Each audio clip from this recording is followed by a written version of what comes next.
You're listening to the Tales of Leadership podcast. This podcast is for leaders at any phase on their leadership journey to become a more purposeful and accountable leader, what I like to call a pal. Join me on our journey together towards transformational leadership. Welcome back to Tales of Leadership podcast. I am your host, Josh McMillian, an active duty Army officer and the founder of McMillian Leadership Coaching. And I am on a mission to create a better leader, what I like to call a purposeful, accountable leader, or a PAL. And I'm planning to do that by sharing transformational stories and skills. Today, I'm going to be sharing a transformational leader story, Mike Kaeding.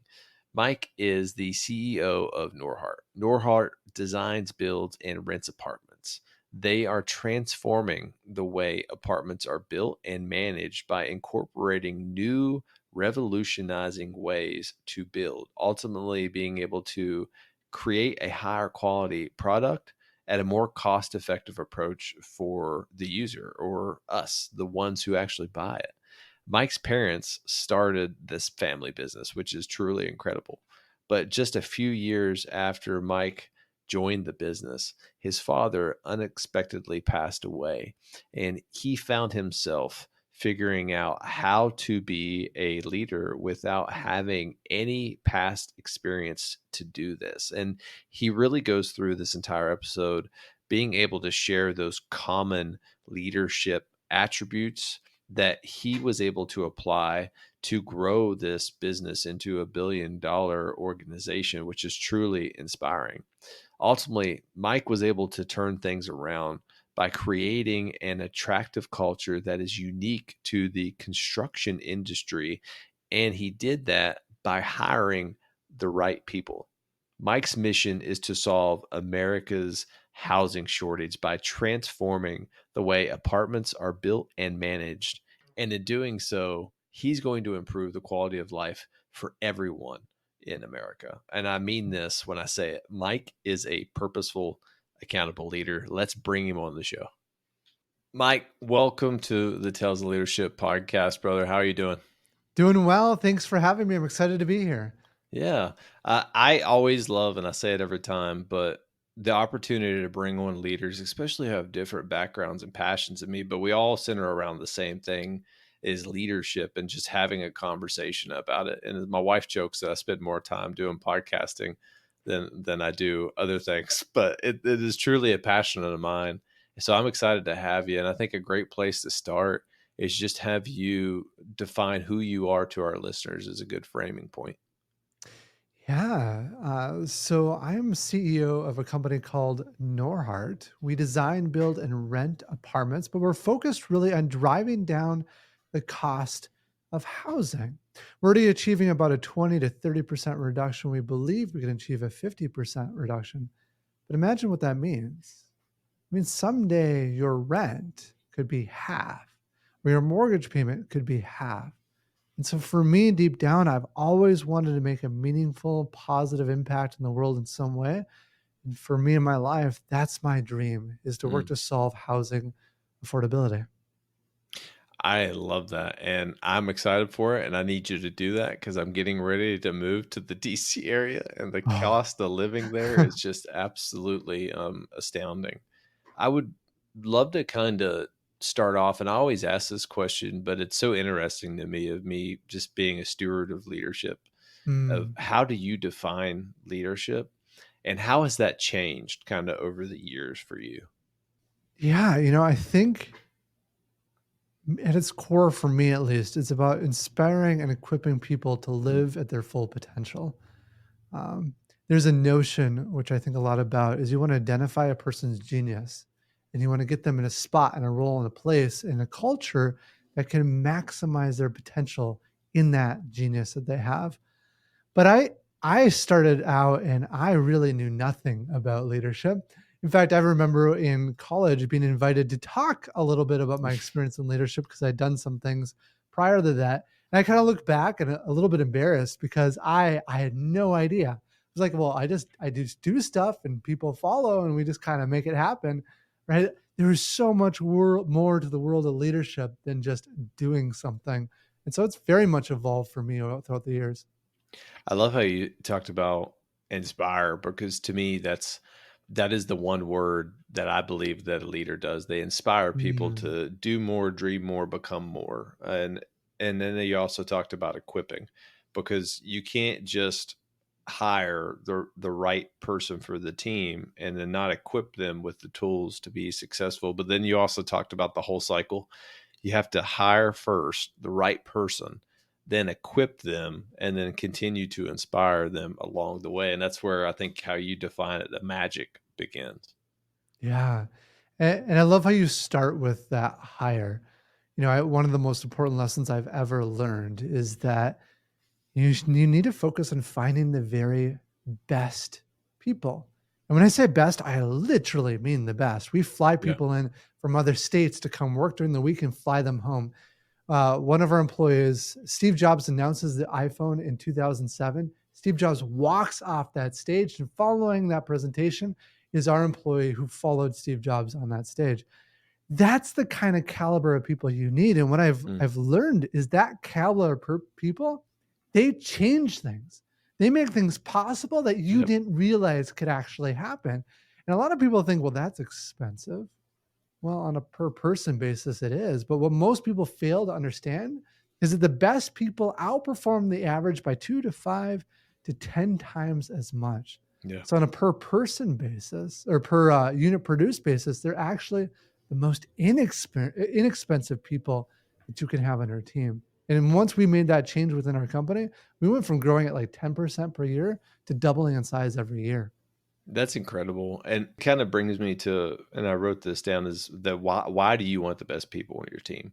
If your why is big enough, passion, your purpose is big enough and clearly defined, that's why you want the best people on your team. Because if you have those people, they can magnify your ability to extend your influence and success. And then you just basically beautifully sum that up too. And I want to kind of make sure listeners understand, and to easy to identify as the Pareto principle, that 80% of the people in an organization produce 80, or 20% of the people produce 80% of the results.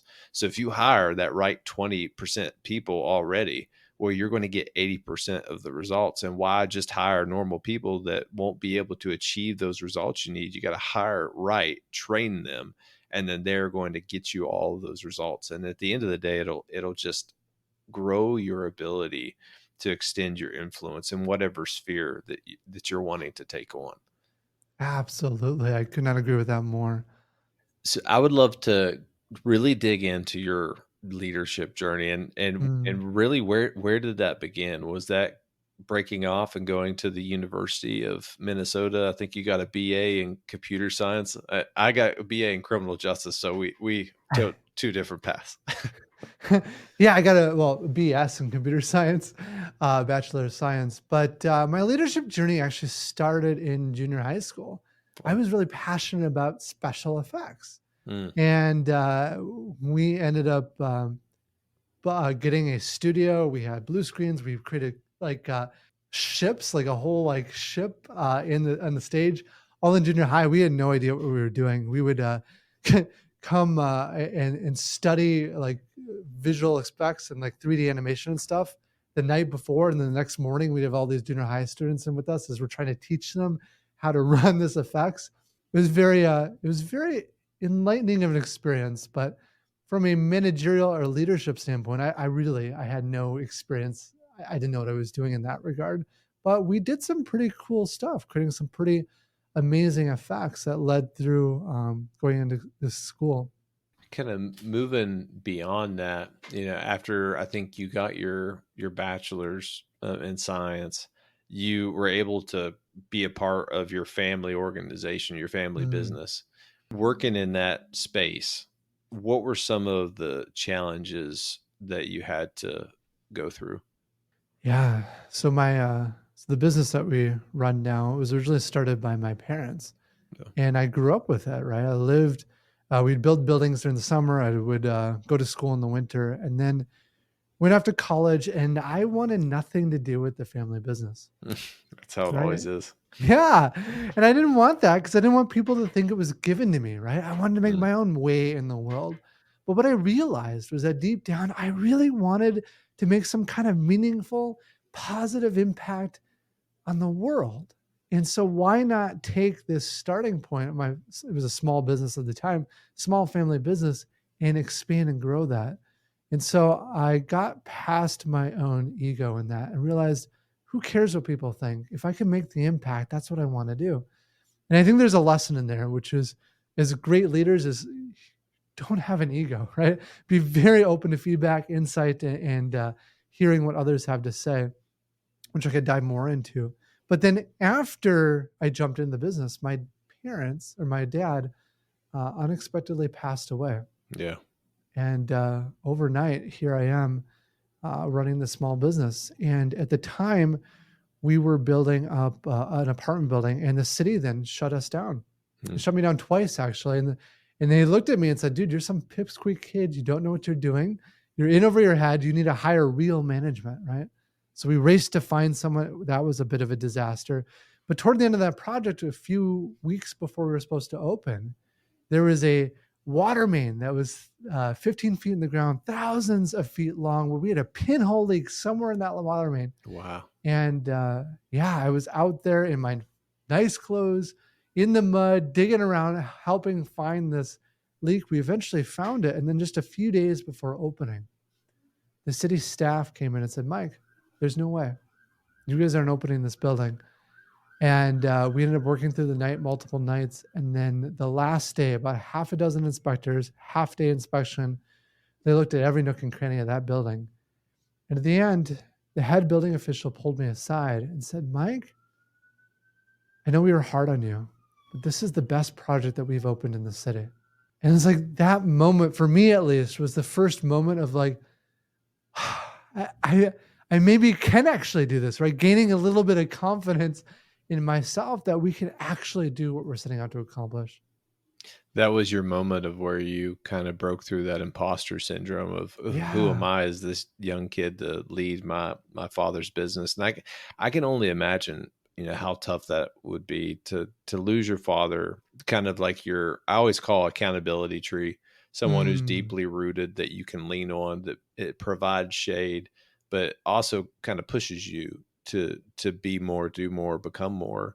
And then that accountability tree person is gone, and then you're having to go through those challenges and struggles all by yourself. And what really helped you transition from working on the business with your father to becoming the leader and having to create that vision to move it to the next level?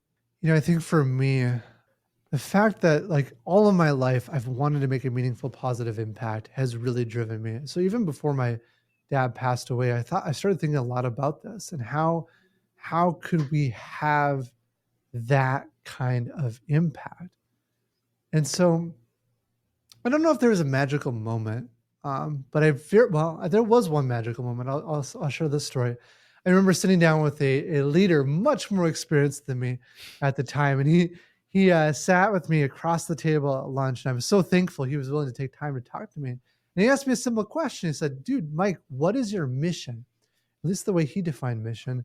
I said, "Well," or so he asked me what the purpose was of our organization. I said, "Well, we build apartments."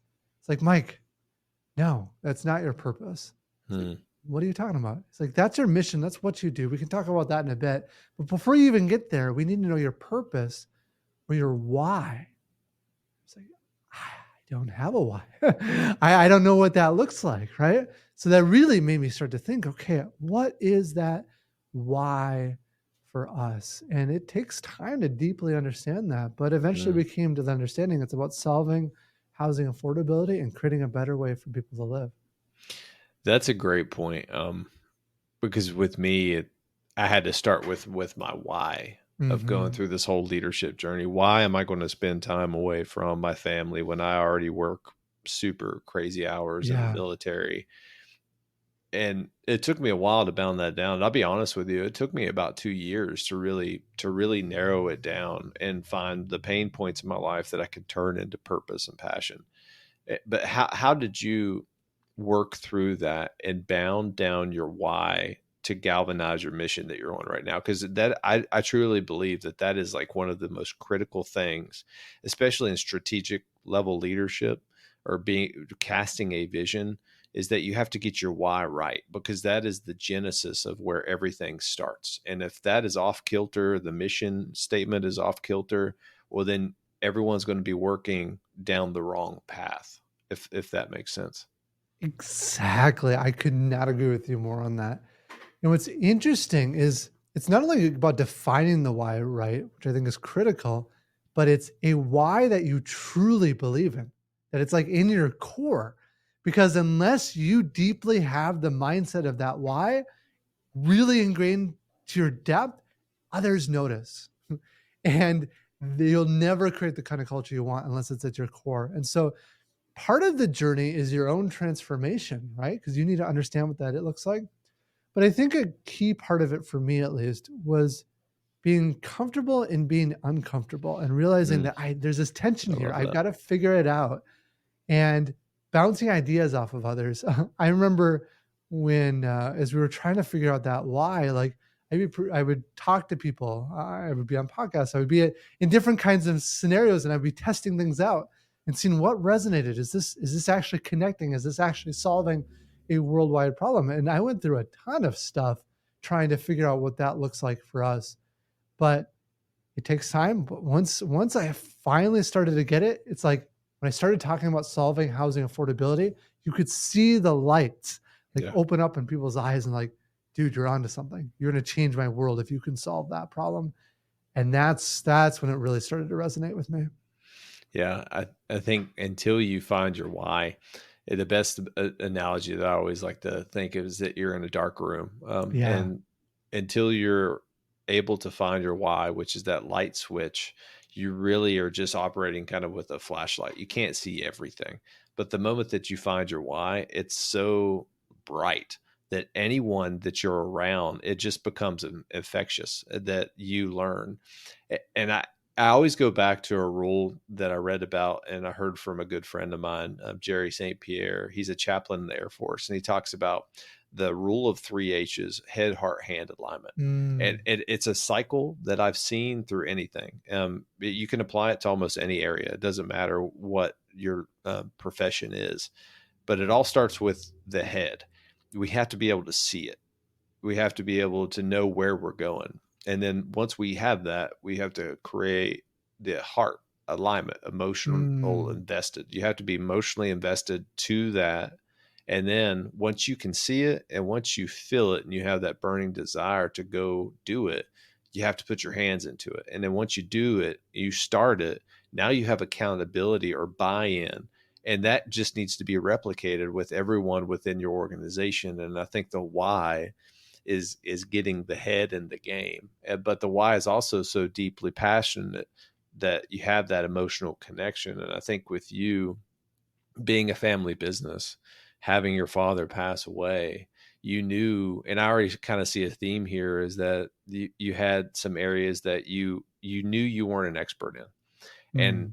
you were able to go seek advice and mentorship from people and then start asking questions from people of like, how do I do this, how do I do that? And I'll tell you, Mike, that happened to me, is and it still happens to me every day. When I was a brand new lieutenant, especially in Afghanistan, I had no clue what I was doing. But Mm. great leaders let go of their egos and they're able to ask powerful questions. And then through those powerful questions, you can make powerful, decisive decisions. I love that. And I wanted to make sure I go back and state that, because that was beautifully said. Oh man, yeah, I couldn't agree more with that. If you think you know everything, you're not going to know much at all. Yeah. But one of the most important things I learned early on is how little I truly know. But once you are honest with that, it's incredibly freeing because now we actually fly in some of the world experts at different niches, and we'll be a part of different master classes and in a variety of trainings. I learn as much as I can from people far smarter than me, and I'm very honest with my weaknesses because then I can work to improve to get better. I often tell my team I don't want to be fake good. I want to become actually good. But to do that means I need to be honest with my own weaknesses and failures so we can have a discussion about it so we can work to improve it. Hi, I'm Mike. I have problems, right? I love that. And it's true too. Like weaknesses and strengths great leaders that I've ever worked for are open about what their weaknesses are, but that also in the military, because I always convert everything to the military because Yeah. that's kind of my background. But we have this concept when we do mission planning of dead space, and it is terrain that we cannot easily access. It's not maneuverable. We can't put fires on it. We can't control that area. So it's blind to us. It's invisible to us. Well, the same is true as in leadership, is we all have that dead space that is invisible Mm. to us. But if we know that that's a weakness of ours or whatever area it is, and we can communicate that and articulate it to our team, they have strengths that are outside of ours, and that can naturally just cover our dead space or our blind space. And I love how vulnerable you were and you are with that. Where does that come from? How are you so vulnerable but confident with it? Because that is a hard trait for leaders. Part of it's learned, but I think what I started realizing is it's so incredibly freeing. Because when you're Mm, trying to pretend to be better than you really are, you're always a little bit on edge. Like, is someone going to find out? But if you're honest with where you're at, you can. It. Here's one of the magic things I've found is that if you try to hide your weakness, everyone still sees it and they yeah. actually get almost more angry with you. But if you're Wow. honest with it and have a discussion about it, people give you a lot more grace because they want to help you improve and grow past that weakness. One thing we started doing as a company is we've always done this, but surveys for our employees to get feedback. But part of the survey results, and this is a nationwide survey, is a secret report that only gets passed to the CEO. Mm, Well, guess what? Most of these reports I've heard CEOs don't offer it out. It's embarrassing, right? It's yeah. the feedback that people are giving me. Well, guess what? The first report you see when we go through our employee survey results, it's my results. And then we share all the results openly and honestly. You can read every single comment. And this past, it's about 2 years ago now, we then open up the results to everyone worldwide. It's actually on our website. You can see the latest set of comments that people gave on our employee survey results. And it's not all perfect, right? There's some juicy stuff in there if you want to go read it. But I think that's important because the first point of actually improving something is to be honest with where we're at. All right, team, let's take a quick break from this podcast. And I want to personally invite you to our private Facebook community that I call Purposeful Accountable Leaders, or PALS. And PALS is a community dedicated to inspiring and developing servant leaders by sharing transformational stories and skills, exactly what Tales of Leadership is all about. My goal is to build a community of like minded leaders that can share lessons learned, ask questions, and celebrate wins when it happens. And my mission in life is clear. I will end toxic leadership by sharing transformational stories and skills, and you will find countless transformational leaders in this group. Many of them I have had the honor to serve with in the military. If you want to find a community that can help you grow both personally and professionally, we would love to have you. You can simply search Purposeful Accountable Leaders on Facebook or click the Leadership Resources tab in the show notes to join. I am looking forward to seeing you guys and continuing to grow together on our leadership journey. Back to the podcast. I love that. And in the military we have, and it's just a check the block, but you have to do a command climate survey. And you take it whenever you take over an organization, and then you have to do it, in the middle of your time as a commander and then at the end. But it's an annual requirement. Mm. And every time we do it, the same feedback, because it's the same canned questions of, how's the organization doing? How am I doing? How can we improve? And soldiers put in what the command teams put into that. And I learned that is that if you think of it as a check the block, where you're going to have one word answers, good, bad, great, you stink type thing. But if you genuinely custom build the questions, powerful questions, then you're going to Mm. get the powerful content that's needed to make the change. But when you do get that and you make it public, which kudos to you, because that's truly transformational. what matters is that you implement changes Yes. based on that feedback. And how have you done that? Yeah. So what we do is we synthesize all the feedback we get. We then identify what is the most common feedback, what's the most important feedback out of Mm, that. And we take the top items, and then we'll work on that over 6 months. We'll say, here's the items I we're love working that. on. Here's the specific things we're doing. And we come back 6 months later and we say, okay, how did it actually go?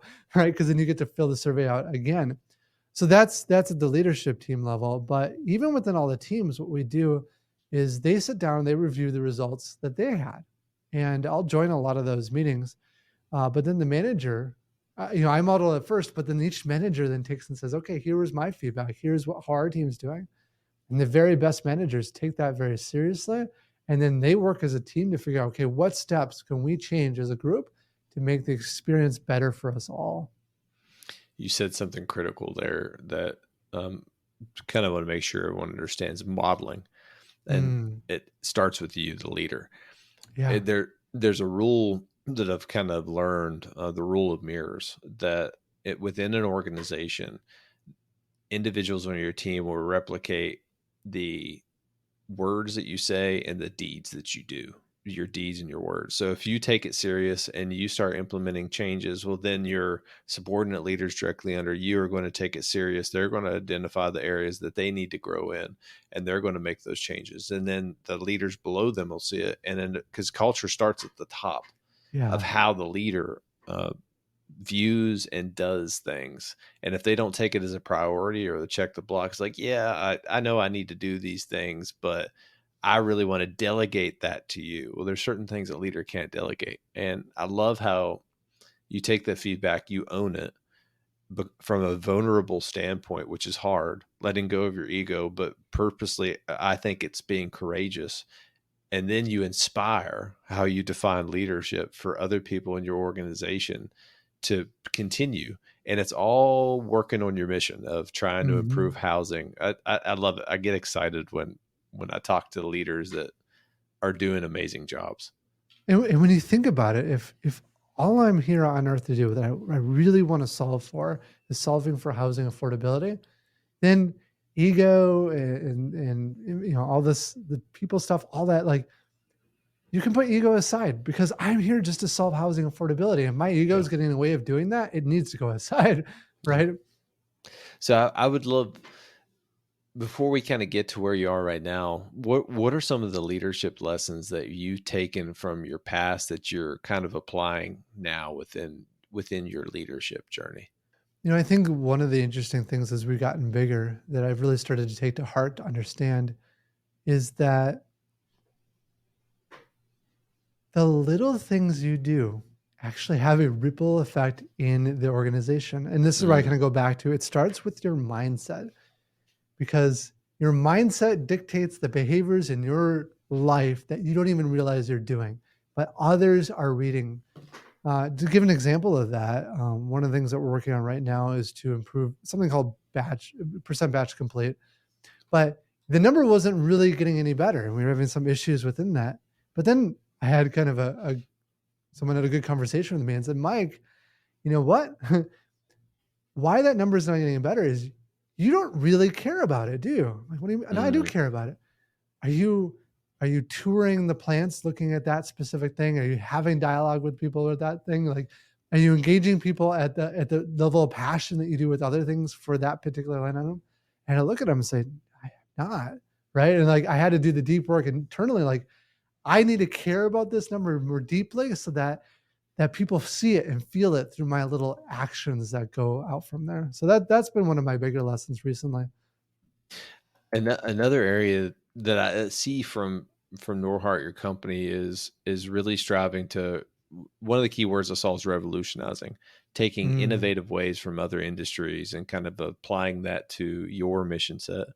Why do you believe innovation is so critically important? Huh. Just look at the data. If you look at the past 60 years, things like manufacturing have improved productivity by 760%. Mm, Agriculture has improved it by 1,500%.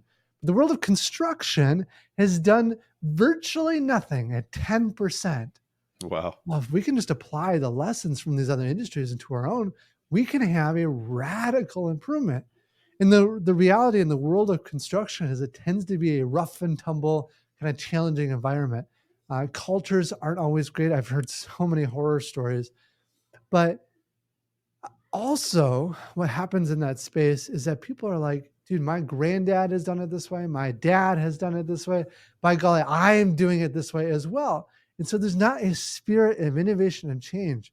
The reality is, us as a society, as a culture, as a world, we can't put up with housing costs continuing to rise faster than income. Someone's got to change that.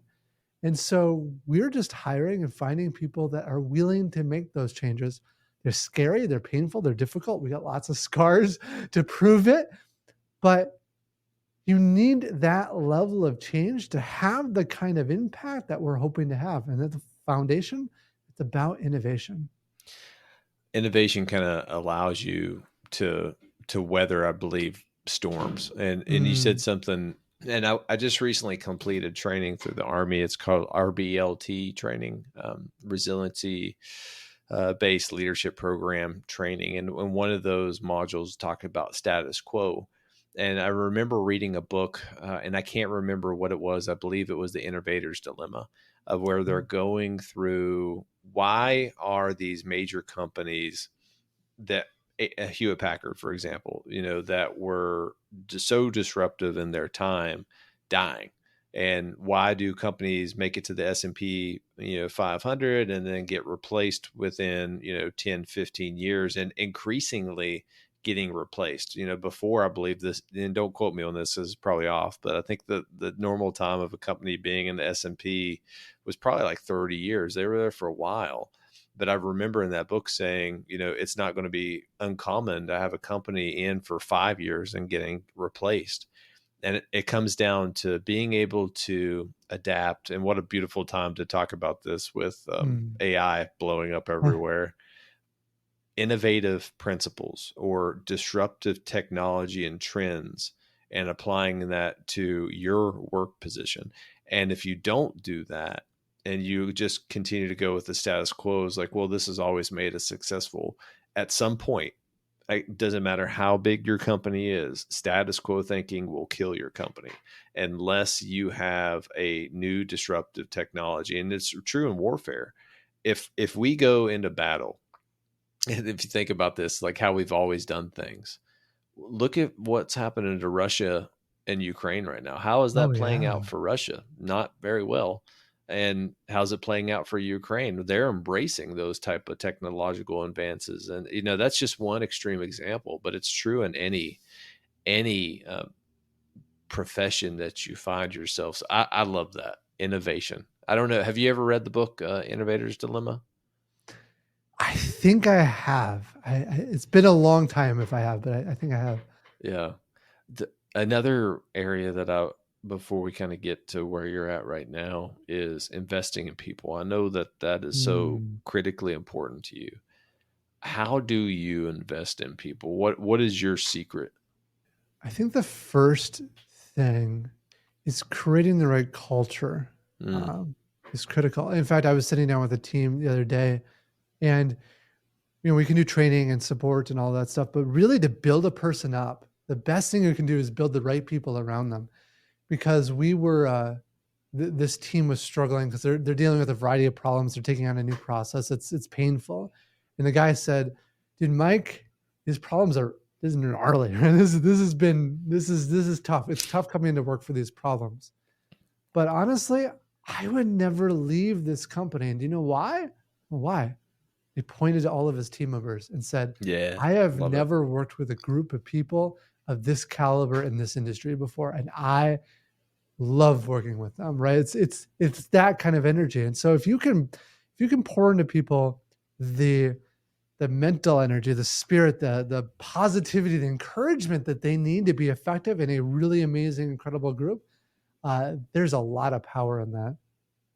As far as like educational things that we pour into people, we take a little bit of a unique approach here in that we want to hire people that ask for, they pull, they want to learn and grow. And so we don't do we do have some training that we push down, but the vast majority of training that we have is actually pulled from the team members. So, for Mm. example, the plumbers, they wanted to master their code book. So this code book is like it's like hundreds of pages long. It's this boring text, and so, but they're the ones telling their foreman that, dude, I want classes every single week, after work. They're not even paid for it. Wow. We do pay in a lot of cases, but in this case, they did it on their own time, and they're studying the code book. It's incredible, and we had a plumbing trainer come out to work with them for a little bit as well. And when they first came out, they looked at the team and they said, "Dude, a lot of you are apprentices in their first year," and he couldn't believe the experience and knowledge that they had. In fact, we went to the state because there's a rule for apprentices that they can't become journeymen until they've got 4 years of experience. We went to the state and said, "State, I understand why this rule is here, but our apprentices, dude, after a year, they're as good as many journeymen. Can we give them that Mm. credential and the pay and all that as a result of because of their learning?" And the state said no, unfortunately. But that's how much we believe in the team. And when you get team members wanting to learn, it's just a much better approach to learning, in my opinion.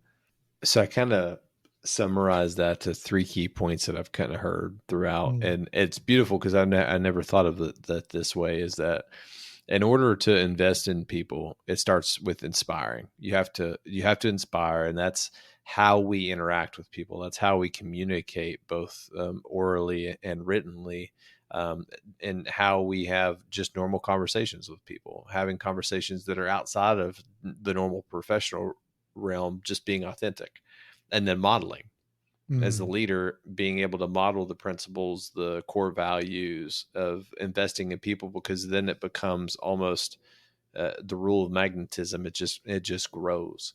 And then the last one is equipping. And I mm. love how you talked about, you don't necessarily have an education program that you feed to the team.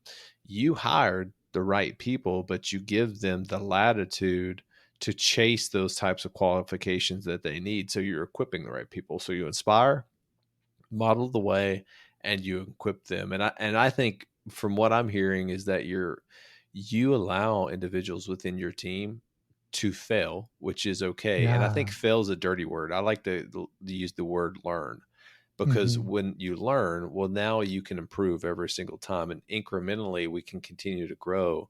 And what caused us to fail in the past won't cause us to fail in the future. So I summed it up how I saw it and how I heard it, and I love that.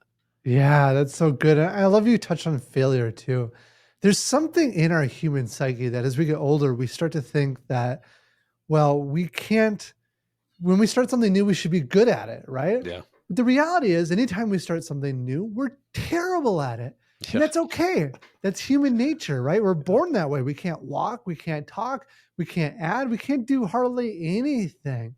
So why do we get older and think that it needs to be more perfect? There was one study I was looking at recently that talked about how they broke two groups up into separate teams. The first team was in charge of making a clay pot, but it had to be Mm, the nicest, fanciest clay pot that they could possibly make, just one. The other team, their job was to make as many as they could with no emphasis on quality. mm, Well, the team that made the one pot did a good job and certainly better than the first pots of the second team. But the second team, their later pots were way better than the team that tried to make one good pot. And there's so many examples in my life where it's so much better to get into it and start and fail fast and fail repeatedly because you learn, you get regular feedback from the market or the wider environment or from other people that helps you become a heck of a lot better. I always kind of sum it down to, and I love that story, and I think I've heard it somewhere, Okay. but I think perfectionism. Mm. As we get older, and I will tell you, I'll be honest with you, Mike, that's an area that I need to improve on, because I am a perfectionist, especially in the military with what I do. Mm. But that story just beautifully sums it up, is that if we can kind of break those toxic trends of being a perfectionist, but just going out and doing and being okay with it, and allowing our team to go do and being okay to fail, but to take that, and then how we do in the military, we talk about after action review. what was supposed to happen, what did happen, and then how can we improve to make sure that doesn't happen, and then to move the ball just a little bit farther down the field. I love that. I can keep talking about that probably for forever. Love it. So, kind of where are you at now currently on your journey, especially with Norhart? I'd love to kind of dig into where the company is right now of getting after the mission, and if you could state the mission again, because I think it's really powerful. Yeah. So for us, we're really working to solve housing affordability.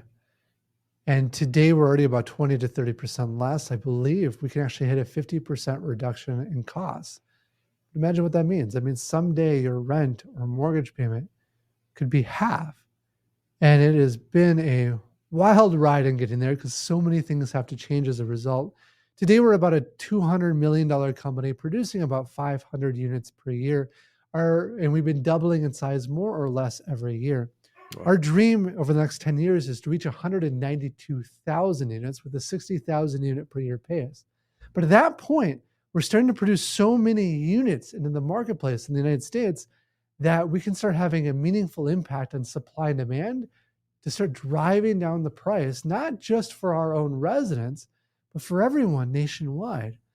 And so today, the things that we're working on are things like supply chain, which in the military, you have quite a bit of that. But we're building out a whole international supply chain infrastructure. We're also working on things like manufacturing. So we have all the trades, all the infrastructure under one roof right now, but now we're moving into wall panel production. We've moved into precast concrete, which not a lot of people in the world do that. And we're expanding out those capacities as well, and really just hounding on any other avenue, every single path we can to drive down costs out of the system. I think one thing that you've talked about before, but is kind of the strategic decisions within the company. How does the mission impact how you lead and make strategic decisions? And then, kind of, the second question to that is, how is strategic decision making critical to your leadership? I think the core, as you've alluded to earlier, is understanding your why, your mission. For us, it's our values. We have a few other things: habits, principles, and goals. Having all those incredibly well defined, understood by everyone, becomes a super powerful tool. It's not only just the strategic decisions at a high level, it's also the strategic decisions at a micro level. I was talking to one of our employees last week, and he said to me, Mike, it's so powerful having that as a resource because we're in the field. This is an electrician, and they're doing some work on an electrical box. And one of the guys came up and said, dude, we had a little bit of an error here. Should we just patch over it and move on? And he reframed it back and said, what's our mission? What's our purpose? Our Love it. purpose is to create a better way to live. It's about solving housing affordability. And immediately it made it very evident that we don't want to just skim past a minor issue like that. Like, go back and fix it, do it right. We want Yeah. the right solution in the end. And it really guides a lot of decisions. We're dealing with some kind of gnarly tax issues. And our tax accountants came back and said, well, Mike, here's how everyone handles this tax situation. I said, well, that's fine. What's the right way? What's the Mm, spirit of the law? How do we make sure we're doing things like morally right? I want to sleep well at night, right? And that changed the nature of that conversation. It re-guided things to make sure we're actually doing things as well as we can. And so, yeah, I think it starts with mission and vision, and then a lot of times decisions become quite obvious once you've got that right frame. All right, team, let's take a quick break from this episode. And I want to share a leadership resource with you, and that is the Resiliency Based Leadership Program. RBLP's vision is to create a worldwide community of practice committed to building and leading resilient teams. So, why do you need to build and lead a resilient team? Resilient teams are the key to individual and organizational growth, regardless of being in the military or in the civilian workforce. Building collective teams allows for exponential growth and the team's ability to overcome adversity, adapt, and most importantly, grow. And then, bottom line up front, resilient teams are just stronger together. And here's a fact: 99% of the people who take that course recommend it to others. And I'm one of them. I just completed my certification and I highly recommend this. And the great news is it's most likely free to you. And if you're in the military, it is 100% free to you. And if you want to learn more, you can look in the show notes for this episode and find the link and use the discount code JMCMILLION, and that is also in the show notes. Back to the episode. There's a concept out there is that great leaders do the right thing regardless of who is Yes. watching. But I think one of the hardest things to do as a leader is to get that type of performance out of those that you lead. How can you have individuals that you lead ensuring that they're doing the right thing, especially when no one is watching? So kudos to you, because I think that is one of the hardest things to do, because it's so easy to look past those like, it's okay, it's just a minor little, well, that's a snowball effect, and then that'll continue to grow and continue to grow, and then it'll ultimately erode the mission and the vision, the core values that you're setting for your organization. But you're confident in your organization and you've hired the right people of where, hey, we're not going to overlook these small issues. We're going to do the right thing when we identify these issues, and whatever issues we come up with, that's okay. We're going to find the right way to kind of navigate that. So that's amazing. You know, it really starts with hiring the right people. And then Yeah. it's also being very aggressive about identifying people that might be good, but they're not great. And being clear, like we're Mm, very clear in our organization. Like a lot of companies know not to hire the bad people. They know they want to hire the great people. A lot of companies are okay with the average. But for us in our company, we're just not. And we're very open about that orientation. We do a lot to support people. But if you're just in the average camp, then we're going to help move you on because we really want a team of the best people that are most aligned with our mission, vision, and values. Um, so I think it comes really back to people. I will say this though, there's a piece of communication. I'm a part of every single orientation. Every single week we have a new batch of people hired on. I'm there engaging with them, sharing the vision, sharing the culture. yep. And one of the stories I tell them is we hire great people so that, and then we empower you to make decisions and we get out of your way. You can Mm, make decisions that are quote unquote against the policy of the company if you believe it's the right thing to do. And I give an example of we hand out credit cards like they're candy. Anyone can have a credit card that almost has unlimited spending potential. Actually, they say it's unlimited spending potential. so we got to test that.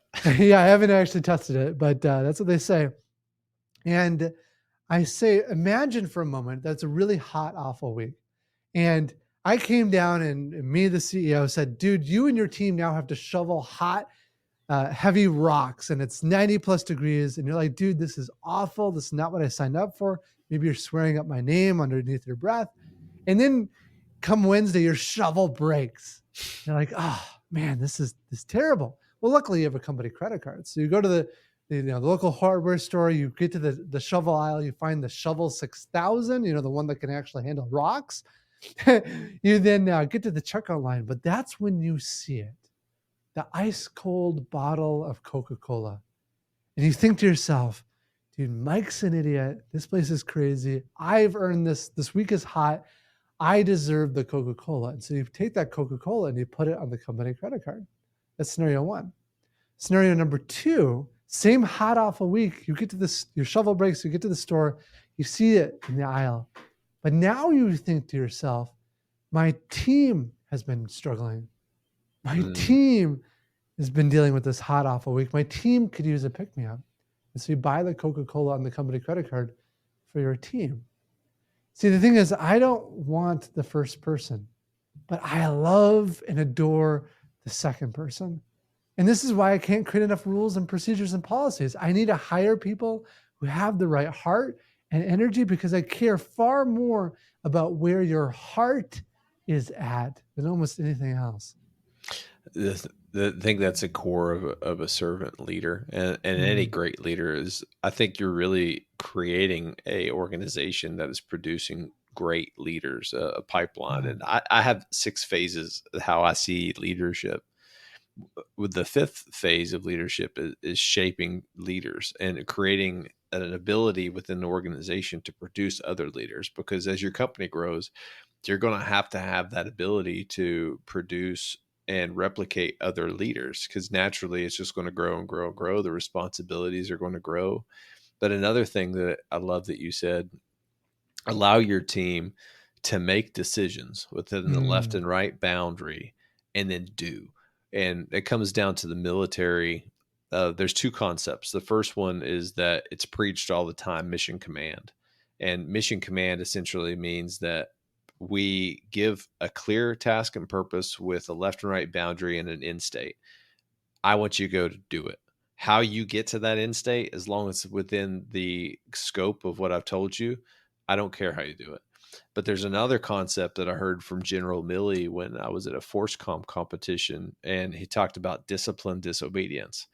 As the speed of war is increasing, the amount of decision making is going to be more and more decentralized at the lower mm, levels of soldiers. And what does that mean? We need discipline disobedience. Soldiers knowing what the right thing to do and being okay to go against the mission, go against the order from the leadership if they know it's not going to help them get to that end state. And I love that, because you're replicating that same type of culture within your civilian business. And I think one of the things that's so important with that is transparency. And I know that that's really big with you, is transparency. So how would you define it? And I was going through your website, by the way, and I saw a fully downloadable engagement report that is yeah. shared and open to the public. So if you could kind of walk through that too, because I think that was so interesting. Yeah. I think, we talk about within our business, I say everything is shareable.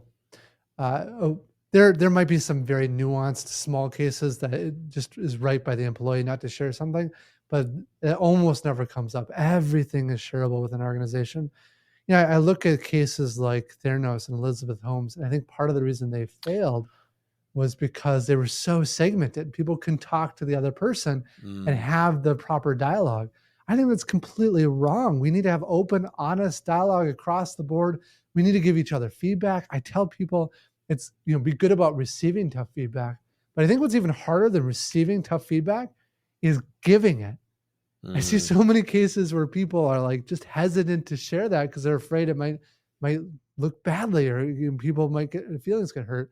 But you got to be open, transparent, in order to make progress. And so, yeah, so we have that report now, which is actually part of our survey results from the employee survey, and it's everything. It's the good, it's the bad, it's the ugly. You get to see the gnarly negatives, right? But again, I don't want to be fake good. I I love want that. to actually work to be good, and the first step to that is to be honest that how we're not good. I think that's kind of proven, and kind of going through there. I saw top 200 workplaces. You were within that. I think from, was it Star Tribune, Yeah. and then looking within, you broke it down even further, which I just truly love, because I've never seen a company, for profit company, do that, of showing publicly who likes working within the organization in real time, who's meh, and who's like, nah, I need to go find another place. You have a 73% at the time that I looked at it, Hmm. favorability rating from individuals on your team, which is truly outstanding. I won't share with what mine was when I was company commander and I had to do a command climate survey. It wasn't that high. I'll tell you that. So Well, the that national average is like 30%. that is insane. Yeah. And I know how you did it, because you just shared all the secret sauce throughout all of that. But I think that just sums it up, is that if you have and it's not hard on paper to do all of these things, Mhm. but it is hard to do all of these things, because there's going to be things that pop up. For you being the CEO of this company, there's going to be things that pop up, but you have to prioritize where the company is going based on the values that you're trying to be replicated, the mission, the culture, and are your deeds aligning with the words that you're speaking to your team? And that's tough, because life's going to get a vote, but how you choose to act in those times defines the legacy. And you said something before And I think it all comes about how we think. I think John Maxwell said this, and I call it T-ball. So it's easy to remember acronym. I'm an acronym wizard. Is that our thoughts shape our Yes. beliefs drive our actions, and our actions forge our legacy. And that could be the same with your company. So if you want to go play T-ball, that's what you got to remember. And I think that 73% favorable rating sums up all of this. And there's so much deep wisdom in what you just said. Your thoughts shape your beliefs shape your actions, and then the actions shape where you're heading. I think if people really understood that in a very deep way, it would change a lot for the better. Yeah, I was hoping that T-ball would be an easy acronym for people for me. It's sticky. So tell me about some of the content that you also produce. So I was looking at your podcast series, I think Fearless Unicorn. Where did that name come from? Yeah, so we've got a few different shows that we're now producing. What I've learned is that a lot of business leaders think about how the dollars and cents are really important to a business, and certainly they Mm, are. But what some business leaders miss is that attention, I would say, is almost equally as important. To give you an example of this, when you go visit, Gordon Ramsay, world famous chef, Hell's Kitchen. If you go to Las Vegas, you can see he has a bunch of restaurants there. At all of his restaurants, there's always a line. One of my favorite there is Burger. There's a 30-minute wait almost always when I'm there. And Hell's Kitchen is like a several month notice to get on the wait list for going into that restaurant. But in the same casino, you look across the aisle and there are other beautiful restaurants done by incredible chefs with incredible food at a very similar price point. And they don't have nearly the number of people at their restaurant. Well, what's the difference? The mm, difference is that know, like, and trust that Gordon Ramsay has built. In fact, I was talking to someone at the Wall Street Journal yesterday or a couple days ago, and he said, Mike, I knew Steve Jobs before the world knew Steve Jobs. And he said, my experience, he was one of the major financial reporters there for many, many years. And he said, looking at all these companies, there was a huge discrepancy between the ones that got that right, that attention, that awareness, and the ones that didn't. And the ones yeah. that got that right, the path to success was much, much better. And so in the last year, I started to understand that. So we are now experimenting. We're creating our own shows. The first main one is Zero to Unicorn. It's about the story of small business growing to $1 billion enterprise. I love the And, name. yeah, that's, first covering our business, but we're also bringing in guests of, like, a really incredible caliber to share their story. Mm, I just got off the phone this morning with the executive producer of Batman, and, he literally wow. owns the movie rights to Batman. He was the one to make Batman a reality in the way that we see it today, and, he's literally on, like, the set of Joker. So he's, like, working 18 hours a day, but we're getting him scheduled in. The but the other show that we're working on is Fearlessly Unicorn, and this one I wasn't expecting to make. But what happened was my daughter kept every day for quite a while saying, "Hey, I want to do YouTube. I want to do YouTube. I want a YouTube channel." And eventually, I kind of gave in and said, "Okay, we'll give this a try." And you can go watch our earlier videos; they're quite bad, but we're just experimenting. We're learning, right?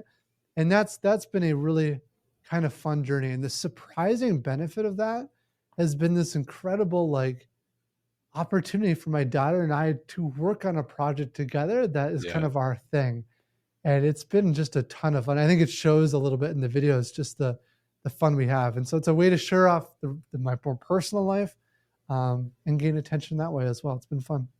I think I was watching one that's where two Nerf guns, like you start off with a smaller Nerf gun and it just Yeah. keeps escalating. And to me, I can just see the true authentic Mike in those of like Mm, what he cares about. What are the areas or the pillars in your life that you're unreasonable in? Family is one of them, yeah. and being able to spend that kind of quality time because it's hard when you're so ambitious, but you have to find ways to be able to balance your life. And one of the ways, making content, still helping achieve your mission, but you're able to do it with your family and your daughter and make it special, which that is awesome.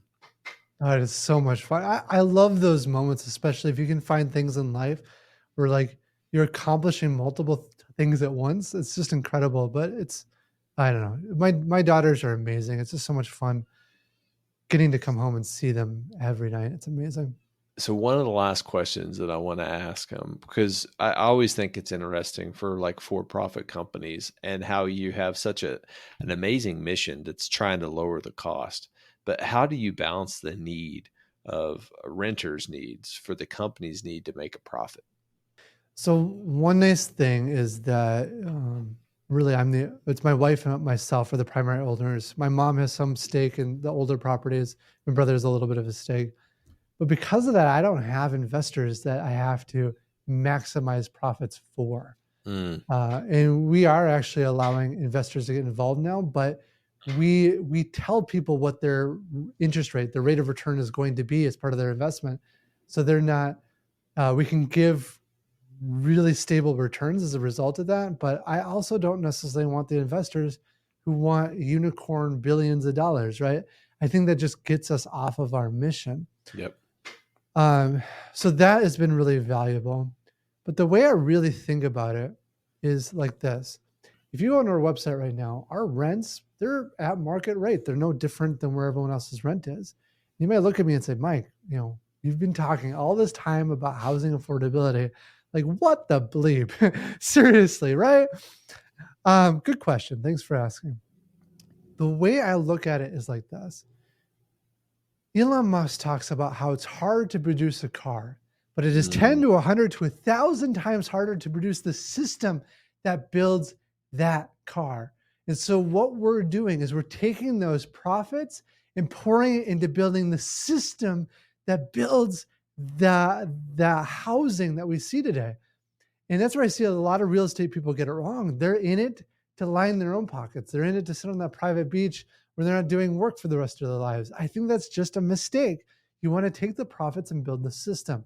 And as we scale that up in the next 10 years, our goal is to basically build so many units that we're destroying our own profits, right? And that those profit margins come down to a more natural level, but you're lowering housing pricing for everyone as a result. And I think it's important to note that if we were to not take those profits today, we solve housing affordability for a few thousand people. It's great, but that's not the end goal. Our yeah. goal is to solve it nationwide. And so it just takes a different strategy. So I think I also heard something from Elon Musk, and I love that dude, have how just disruptive he is and innovative he is. Mm, And it's so simple, like reusable rockets. Well, why hasn't anyone thought about that before? But the concept of why are cars so cheap? It's because they can do single press casting. yeah. Well, why don't we make cars with single press casting? Well, we don't have a casting big enough.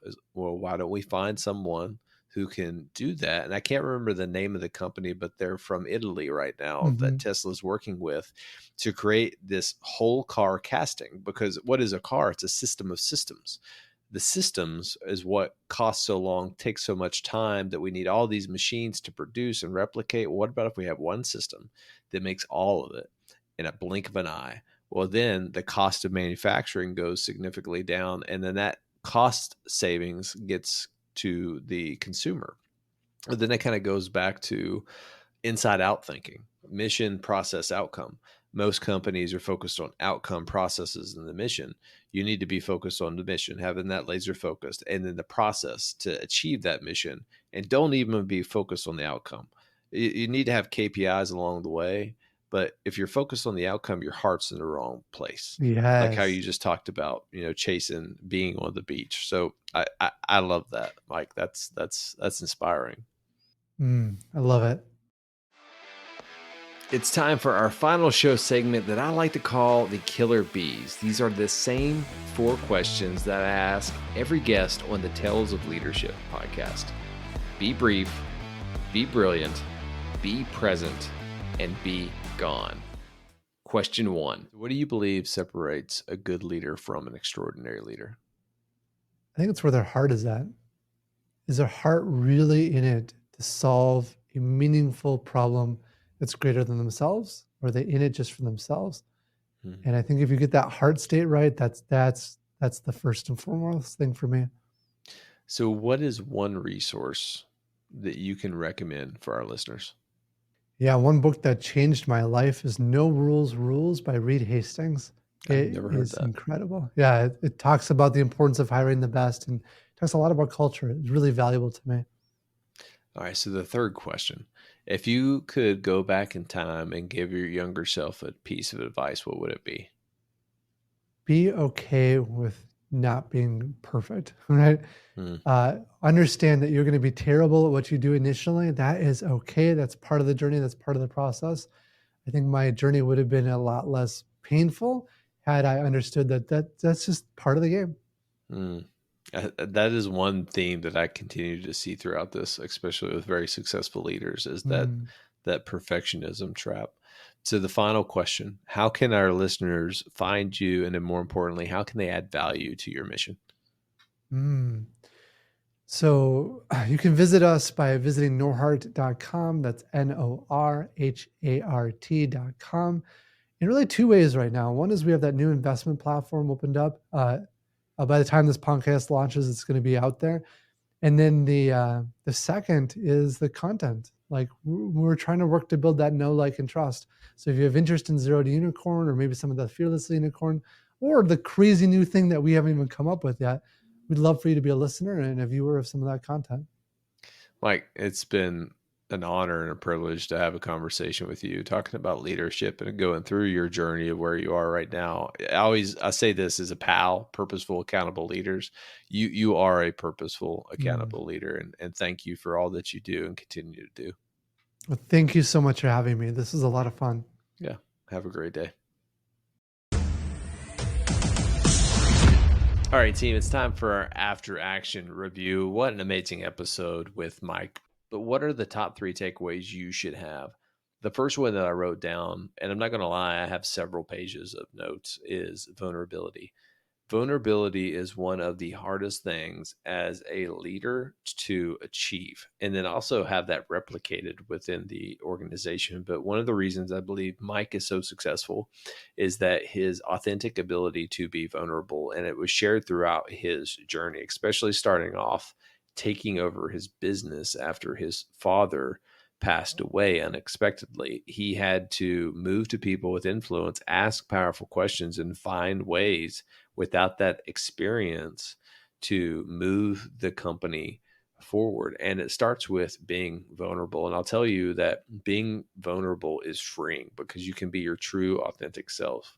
And if you're listening to this and you're a leader, regardless if you're just starting out or you're a senior level leader, listen to the words I'm about to say.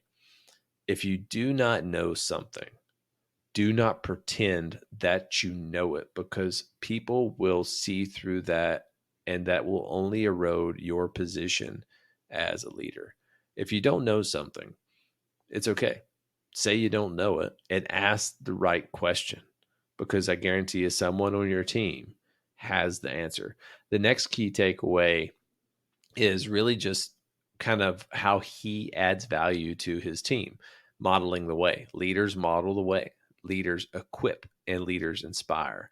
So remember those three things. How can you add value to your team? How can you add value to the individuals that work in your formation?